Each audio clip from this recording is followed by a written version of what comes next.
Calculer un ratio en DAX peut être un jeu d'enfant, vous me direz. C'est vrai, il suffit d'une simple division avec la fonction divide et le tour est joué. Cependant, il y a d'autres mesures à créer avant de les intégrer dans cette dernière mesure. La première est pour calculer le total du chiffre d'affaires par catégorie de produits, qui sera le numérateur de la division.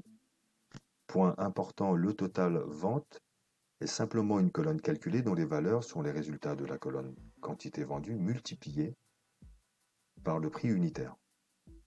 D'ailleurs, les mesures que l'on va créer se basent sur cette colonne. Une deuxième mesure sera nécessaire afin d'obtenir le dénominateur, qui est le total de toutes les ventes des catégories de produits.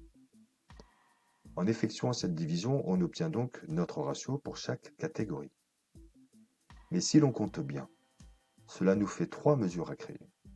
Une pour créer la somme des ventes à l'aide de la fonction somme, une autre pour le chiffre d'affaires de toutes les catégories additionnées en ignorant le contexte de filtre, nécessitant les fonctions calculate et all, et une dernière mesure, notre objectif final, le pourcentage de vente par catégorie à l'aide de la fonction divide.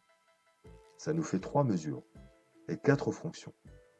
Mais si je vous disais qu'il est possible de tout simplifier, d'obtenir ce ratio en une seule mesure, en utilisant non pas la fonction sum mais sumx, et sans utiliser la fonction calculate ni la fonction divide.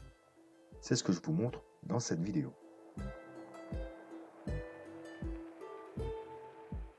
Je démarre d'une nouvelle page où aucune mesure est créée pour le moment, juste la colonne calculée totale vente dont on se basera pour concevoir nos mesures. Je clique sur ma table des faits, ensuite sur Nouvelle mesure. Cette nouvelle mesure, je vais la nommer pourcentage vente. Ensuite, j'utilise la fonction SUMX qui additionne ligne par ligne dans toute une table. Il me demande sur quelle table faire cette addition. Je sélectionne alors la table indicateur, là où se trouve la colonne calculée totale vente. En expression, j'indique à Power BI sur quelle colonne sera exécutée l'opération. Je sélectionne la colonne totale vente qui se trouve dans la table indicateur. Je ferme la parenthèse et désormais nous avons notre numérateur. Je mets le slash pour la division. Ensuite, pour notre dénominateur, c'est la même opération, mais pour ne plus dépendre du contexte de filtre catégorie, j'ajoute la fonction all. J'indique à ma fonction all que c'est sur la table indicateur qu'il doit ignorer le filtre. Je sélectionne de nouveau mon total vente. Je clique sur Entrée.